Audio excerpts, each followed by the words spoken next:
Welcome to another Photobook critique. This time we have Nogizaka's 3rd gen member, Umezawa Minami. Now, we've all been waiting for this photobook ever since Yorayuki got hers announced. We were all thinking, alright, next is Umezawa Minami. And it took a while, but we finally have it. We have Umezawa Minami's photobook. Now, this photobook was shot in Australia in the beginning of this year before the whole COVID incident. And now we have it. If you're curious about a little bit more about the details of the photobook, this is the average large size photobook. So you have your, your Ikuta Erika first photobook, your Akimoto Minatu photobook, as well as others in here like Hoshino Minami. So yeah, let's go ahead and take a look at the front cover. But if you're not sure what the series is about, I go ahead and take a look at different photobooks through the eye of a photographer and see exactly what's good, what's bad about the photobook, and at the end give my overall thoughts and impressions and who I recommend this photobook to. So if you're curious about that, watch till the end. But for now, let's start with the front cover. Now, looking at this front cover, we see the nice complementary colors of blue and brown. Blue and brown is very much a staple in both the cinematography as well as photographic world, where it's just a general nice combination of colors. It's a whole color theory thing, but brown and blue usually go well together. You see this a lot in movies and photos and just all over the place. And looking at this, everything combines really well with the brown of her hair, of her shirt, of her shorts, I think that's what it is, the sand in contrast with the blue of the sky and the sea. It's a nice complement to each other, along with her relaxed face, her relaxed posing, the wind in her hair and everything, the wide angle, everything really complements well with each other. If this camera angle was a little bit closer or had a longer lens on it, it would feel a little bit too claustrophobic with the face that she has, and really makes sense. So I really appreciate this. This is a nice wide angle. Flipping over the photobook, we get a nice, I think these are potatoes. Pretty sure it is. This is a nice candid picture. When the eyes are looking directly, we see this kind of like taking you along for the ride kind of adventure. I've heard other people call it like the boyfriend feel. Whichever term you want to use, go ahead. But it's kind of like the candid where you're along for the ride, which a lot of other photographers do. And most of these photobooks do, in fact. I think the best one that I've seen is Shunichi Mai's photobook. If you haven't seen that, go ahead and check it out. But let's also go ahead and take a look at the inside cover. And inside we get to see, this front one kind of leading you in. It's a little bit different. Sometimes, they have black and white on the inside. Sometimes they have nothing on the inside. Sometimes they have a one-tone image or collage of images. But right here, it's actually a nice cover. It very much looks like maybe your indie band kind of cover for a CD album. It's a nice feel to it for sure. And then turning over the photobook, we see different images that Umezawa Minami took while she was in Australia. So we see different things. We see one selfie shot, the rest are of other things around the area where she was at. All right, let's go ahead and open it up to the first page. And as always, I call out the first image of the first page because, it's the first impression you get. And when you open it up, you get this small little picture of Umezawa smiling at you, again with this blue and brown theme to it. So kind of following along from what happened before. So not like the most amazing picture. It is a very nice picture, but I think maybe leading over to the next page would have been a smoother transition. We get sort of what I call the intro page. The other one I think is more of a teaser. So this one I consider more of the first page, and this one kind of introduces you to this brand new area in the photobook and kind of shows you this different world that this person has entered into and shows a grand kind of view of it. Some other photobooks don't do this as well. They kind of show like a small detail in there, or they show just the person. But in this case, it kind of shows her in the environment, which I really appreciate and kind of brings on that adventure feel that I really enjoy in some photobooks. And next up, we move on to this next series where she's wearing a pink attire, and it's more of a fun vibe on the right side. The left side is a little bit more posing, a little bit more thoughtful in the way that it was composed. Like you can tell the pants are at a certain level on purpose. But then on the next one, it's more of a fun one, which I think is enjoyable to have in this type of photobooks. My only problem is when you turn the page, wearing it once again, so it's kind of like nothing happened. A little bit of continuity, which I like seeing in my photobooks. Sometimes they do go a little bit back and forth, which kind of breaks the illusion or breaks my immersion a little bit. This picture I wanted to call out for some reason. It was pretty out of place for me. Like, we don't usually see people posing with other people in the photo books. In this case, was posing with the lifeguard. This is usually one of those offshoots we see at the end of the photo books, sometimes happens. In this case, it was just added full page, so it's kind of interesting to see. Comparing to the picture on the left and then moving on to this one really does feel like an offshoot or more of a candid picture, even though it's posed clearly. But it seemed like it wasn't planned for the photo book, which was a pretty interesting decision to add it in. I'm not sure if it was the best decision, but I mean, it's added in here. And next up, we have these two images right here, which I think really go well together. And the reason why is because of the longness of it. If you look at it, everything is in a straight line, even though, you know, the surfboard is here covering up, and over here we have the hat covering up some of the frame. I think both of them complement well with each other. And kind of like the hat covering up at the bottom kind of makes up for the lack of anything covering up at the bottom over here on the left image. Again, really complement each other well. I just do wish that maybe the left one was a little bit wider. I kind of feel a little claustrophobic looking at it. It feels like it's a little bit too much condensed in here. I think especially with the people in the background on the left, I feel like it. But I can see the arguments for having it like this in order to match this one on the right. If I wanted it to match a little bit better, maybe scoot a little bit tighter on this one. Maybe take off a little bit on the left side, because you don't want to cut at the hand on the right side. But again, that's all to have the balance, maybe the equal footing on the top of the head to the top of the feet. Next, we move on to more of ones with wetsuits. This left one is a little bit more fun, a little bit more posy, you know, just kind of goofing around while taking pictures, that type of feel to it. Again, like I mentioned before, it's more of that candid, you're along for the ride feel to it. Meanwhile, on the right is a little bit more posy, a little bit more candid in this way, where it's not looking straight at the camera, but her doing an action, you know, settling down, finally taking off the wetsuits. And I do like that there's triangles in this image, as you can see on the arm on the left side versus the arm on the right side. Triangles are used very much in fashion photography to kind of add interest in a photo.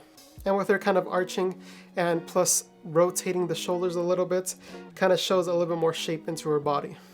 Though when you do actually move to the next page, the wetsuit is back on and her surfing again, so. Alright, these are always fun to have in here. These are the grocery shoots, showing kind of a different environment, maybe one that they're not used to, because Japanese groceries are a little bit different. You know, every country has their own different type of groceries, different type of selections, and we get to see a little bit about what Australia has and her kind of enjoying her time there, which I think is really nice. I do like that she's not cut off in the middle. I'm glad that she's a little bit to the left. I think compositionally, it would have been better if she was on the right side, kind of having a little bit more of a leading room in front of her, so it kind of shows she's going in a direction.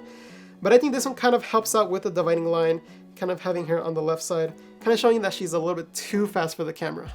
Now, I initially forgot to bookmark this one, but I want to bookmark this one, the one where she's just gazing at the guy. I just thought that was really funny and a really nice touch to have in there, though the bottom picture I'm not a fan of at all. Cut off over here. Not the most elegant posing. Some guy in the back is just scratching his head. Not the best picture. I'd probably have the top one and then the bottom one together. Next, we have her on a bicycle, and these two images I actually really like together. The one on the left is very much kind of like, all right, let's go have fun. I think I saw on Twitter that this series was kind of like the cute sister your friend has, but you can never talk to, that kind of vibe to it, which I can kind of see with this left picture. The right one is kind of more like you're coming along for the ride kind of thing.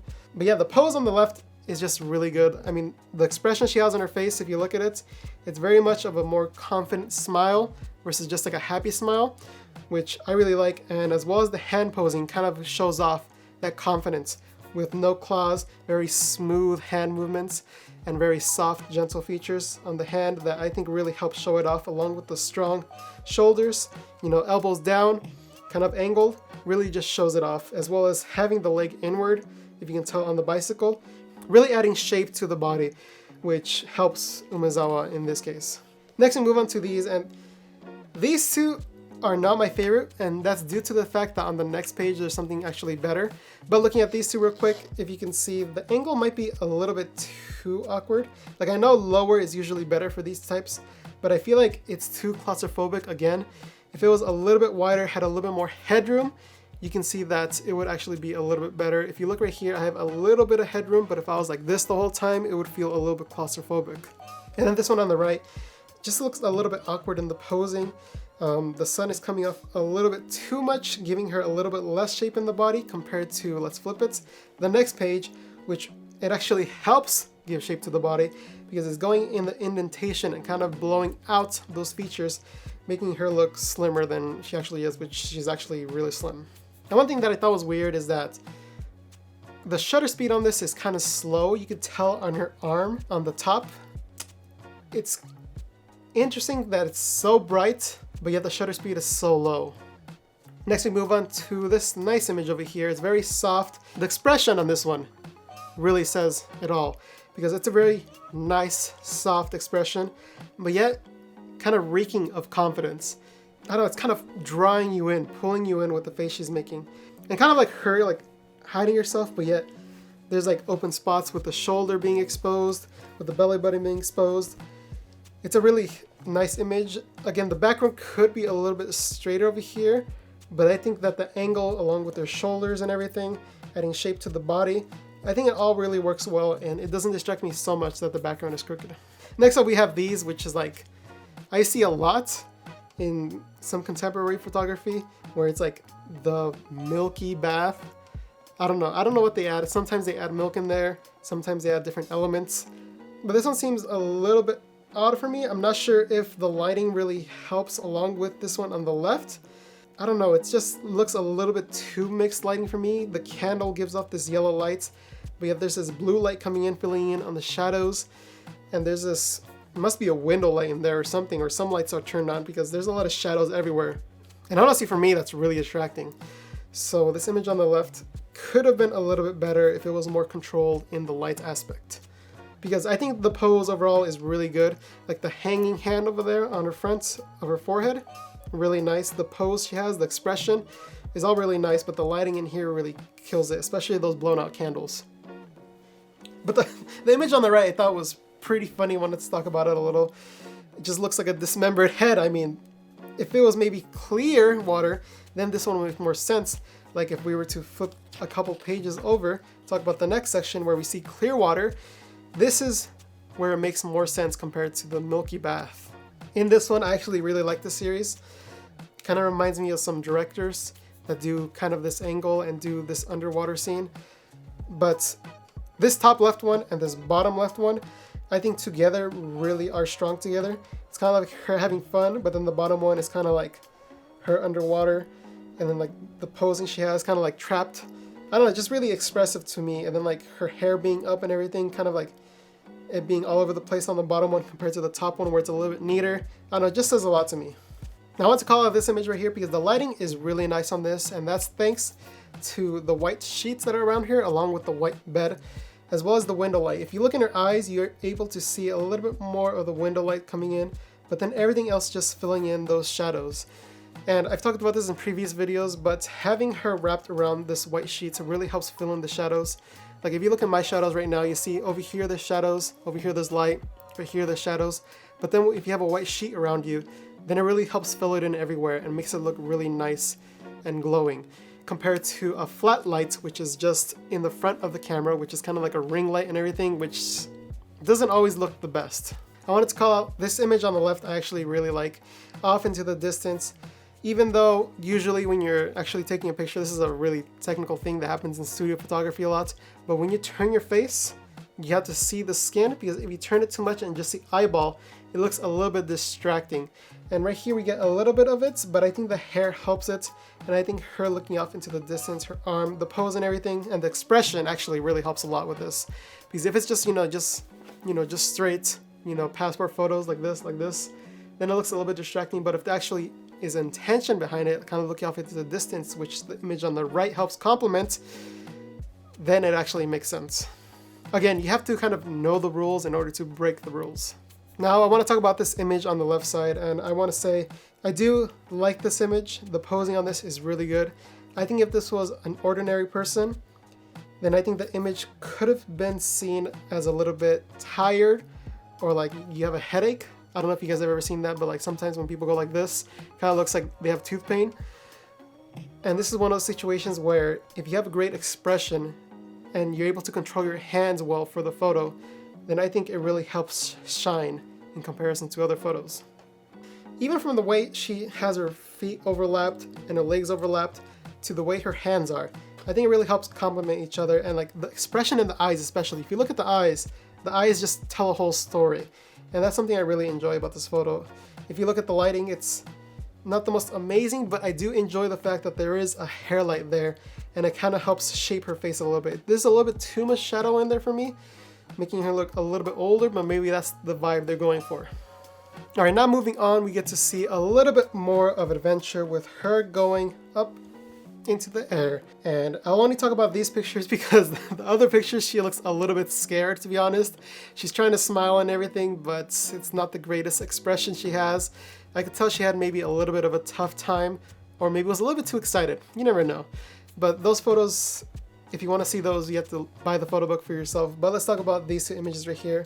Over here we have her looking into the distance, and again I wish it was maybe flipped the other way, because I kind of wish she was looking up into the distance, and then maybe over here on the right side we see the balloon itself in wide. That's something that I would do as a photographer. But over here we have her looking into the distance to the left side, and then over here on the right side we have a small image of her nervously looking inside of a hot air balloon. I do like that we see a little bit of action on the right side with the actual heat or smoke or something going up from above. I do like the element, and that was a really nicely timed photo. And plus the lighting. Can we talk about the lighting on the right image? The lighting is so nice. This must be like super early morning, and like the sun's just peeking out. That nice sun angle. Now we move on to the next image, and we look at the left page, and we see that this is done fairly often. We get to see this done in other photo books where the flowers are in front of the forehead, kind of acting like a crown of flowers, kind of a little bit blurry with the face fully in focus. It isn't too strange to see this type of photo, but I do enjoy the expression that Umezawa has. And plus, let's talk about the makeup. The makeup is really strong in this one, and you get to see it shine in this photo. In contrast, the image on the right side is kind of like a behind the scenes picture of it. It doesn't look that good, to be honest. There's a truck moving in the background. I mean, you see the highlights are just completely blown out. We get to see it on the arms, you get to see it on the sidewalk, you get to see it on her feet. I mean, it just looks completely blown out. And being in this type of environment, it's really hard to get it. This must be at like 3 o'clock p.m.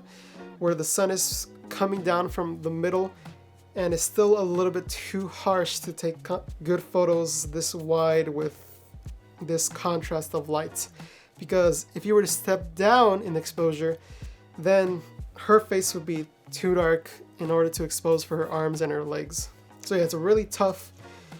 Some ways to combat this: maybe a reflector, maybe change the angle a little bit, maybe have her a little bit more in the shade of the tree, but it's kind of hard to do if you want to get this type of feel. If you could tell on the image on the left, she is in the shadow in this case. You can kind of see on the picture on the right, see how her face is in shadow. It's the same thing for the left one, but except there's not a lot of distracting elements to see to take away from it. Kind of on the right side where we see the sidewalk again and the legs and the clouds. Next we move on to some swimsuit pictures, and these two here I think are really strong together. We have a nice wide, more elegant, fashion-y type of pose over here. We have her resting her arm and then her arm over here, but notice how her hand is positioned, very relaxed, very soft. And the other one is kind of resting a little bit, but you can see she's not fully resting it. Like she's not like this. She's just resting it nice and softly, which is something to take note of if you want to take a nice, cool picture. Don't rest your head on your hand. And plus, the left image also has the nice S-curve to it, thanks to her shoulder being up and also her hip over here. But also pay attention to the legs, because the legs are angled a little bit downwards in order to cause that slope down. Because if it was just straight, then it wouldn't have that dramatic of an S-curve. Now talking about the image on the right, we see more of a close-up, more of a different angle, something that I really enjoy. And we have some hair light. Look at that. Then moving on, we get to see this left image, which is an alternate image from the one on the right. It feels a little claustrophobic.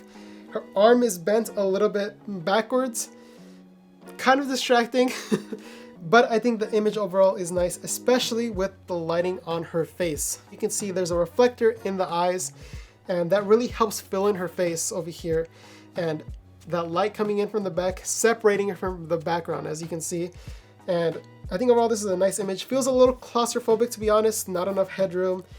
It's cut off a little. Thankfully, they didn't cut off at the joints. But yeah, this is a nice image. It's a little blown out. It's a little claustrophobic, but I think the expression she has on here is so killer that it makes up for it. The images on the right though, not the biggest fan of. It just looks like a closer version of what happened before, and I do prefer the wider versions compared to this one. Now let's talk about this set of images right here. And the image on the left I just like because it feels more fun, more adventurous, again, along for the ride. And I think it really helps complement and fit into the personality that she has a little bit. Meanwhile, on the right, we see a little more of the model's pose. This one's more of a traditional model's pose. If you look at the eyes, it's a little bit more like relaxed in the eyes. The mouth is a little bit more slightly open, kind of showing a little bit more confidence in herself. And the arms up, again, exuding that confidence. And then the arch back kind of helping with the S curves. Overall, this checks all the boxes for a nice photo. All right, now I move on to some more beachside rock photos. And this one is the one that's based on the cover, so it's a skirt, not shorts, as I mentioned before. And this one feels a little bit more like there's something going on here. You can tell there's something going on. The hands aren't as soft as they were before. They're a little bit more grippy. You could tell in the face that her mouth is a little bit slightly more open, kind of showing that she's like breathing out a little bit more. And the leaned over position, see her clavicles over here. See her scrunched up a little bit. It kind of tells a little bit more of a story compared to the ones that we see before that was exuding more confidence. And then on the one on the right, we see a little bit more ponderance into it. It's kind of a flow from the one on the left to the one on the right, which is something that I enjoy seeing in these photos. And kind of having that claustrophobic, very tight angle in there really helps convey that and show that something is going on and something is being thought about. And then we move on to the last picture. The last picture seems like a little bit overdone on the post-processing, to be honest. Some of the other photos were kind of like that too. Like we saw the one in the sun in the back.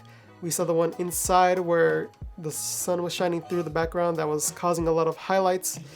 Some of those images seemed a little bit too over-processed on the skin especially. This one you could tell it's a little over-processed in the colors and the skin. But honestly, it's not too distracting if you don't pay too much attention to it. But if you start noticing the details, you can see spots here and there where you can see some Photoshop mishap. But yes, anyway, talking about this photo, it's a nice send-off. I mean, it isn't the best send-off. It's one of those, you know, traditional sunset send-offs that photo books do. But it's a nice smile, nice expression on her face. The posing isn't absolutely the best. I wish it was a little bit wider, not so much headroom. We see in other photos in this photo book that there's not a lot of headroom, so I wish it kind of kept with that style. But I do enjoy this image. I think the sun flare is a little bit too much though. All right, and that does it. That is Umezawa Minami's photo book. Now, generally, I thought it was a very solid photo book. Compared to other photo books, I think that it is definitely above average. I think it's definitely up there for sure. Like it isn't, I wouldn't say it's mid-tier. I definitely say it's higher ranked than that. Who do I recommend this photo book to? Definitely Umezawa Minami fans. Like I think this is one that they should definitely get. Even Nogizaka fans should get this one. I think this is a really solid photo book that really helps showcase how good her expressions are and how good she is at posing. I do think some of the choices that maybe the photographer did, I think are a little iffy, but I do enjoy some general concepts that they had and general flow that the photos went through. So that is something that definitely comes with experience and something that I could definitely appreciate in this. So again, it's definitely a high tier photo book and something that I recommend you checking it out. I think it had plenty of adventure with the Australia things, plenty of good pose pictures, plenty of more intimate pictures. It's a nice mix of everything, to be honest. I do wish there was a little bit more adventure, but I think I'm okay with the amount of adventure it had in there, kind of showing the area. Because again, you kind of tell the Australia vibe. I mean, if the kangaroos weren't enough to tell you about that, then I don't know exactly how much it will. But maybe more of going around in the city or going out at night, kind of like how some other photo books do. But yes, that was Umezawa Minami's photo book. If you enjoyed this photo book critique, go ahead and leave a like down below, and go ahead and leave a comment to let me know what you think about the photo book. And if you want to see future videos like this, go ahead and subscribe. And if you haven't seen my other photo book critiques, go ahead and check out the playlist down below. But that does it all for this video. Thank you all for watching.